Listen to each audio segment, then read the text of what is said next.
নমস্কার বন্ধুরা, আজকের ভিডিওতে তোমরা দেখতে পাবে এমন একটা সুইচ, যে সুইচের মাধ্যমে দুরকম কাজ হয়ে থাকে। একটা সেন্সরের কাজ করে থাকে এবং একটা ইলেকট্রিক্যাল সুইচ হিসেবে কাজ করে থাকে। এই সুইচটা হচ্ছে লিমিট সুইচ, যার মাধ্যমে কোনো প্রোডাক্ট তার পজিশন বোঝানোর জন্য এই সুইচটা আমরা ইন্ডাস্ট্রিতে ব্যবহার করে থাকি।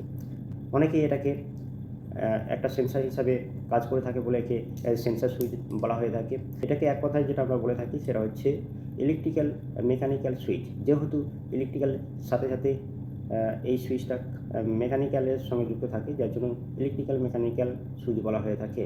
তো এর মধ্যে তোমাদেরকে দেখিয়ে দিচ্ছি। দেখো, একটা অ্যাড অন সুইচ আছে, যার মধ্যে একটা এনসি আছে, একটা এনও আছে। এনসি মানে হচ্ছে নর্মাল ক্লোজ এবং এনও মানে হচ্ছে নর্মাল ওপেন। যখন কোনো প্রোডাকশানের বা কোনো প্রোডাক্টের পজিশন বোঝাতে আমরা যখন এখানে সাপ্লাই দিই এনোতে, যখন এনোতে সাপ্লাই দিই, আউটপুটে যখন সাপ্লাই যাবে, যখন কোনো প্রোডাকশান এসে এখানে টাচ করবে, সঙ্গে সঙ্গে এনোটা এনসি হয়ে যাবে এবং সাপ্লাই ফিডব্যাক যাবে প্যানেলে এবং সেখানে সেন্স করবে সে কী পজিশনে আছে। যাই হোক, তোমাদেরকে বোঝাতে পেরেছি এই ভিডিওতে লিমিট সুইচ বলতে কী এবং কোথায় ব্যবহার করা থাকে। তো এই ধরনের ভিডিও পেতে তোমরা আমার এই চ্যানেলটিকে সাবস্ক্রাইব করে রাখতে পারো।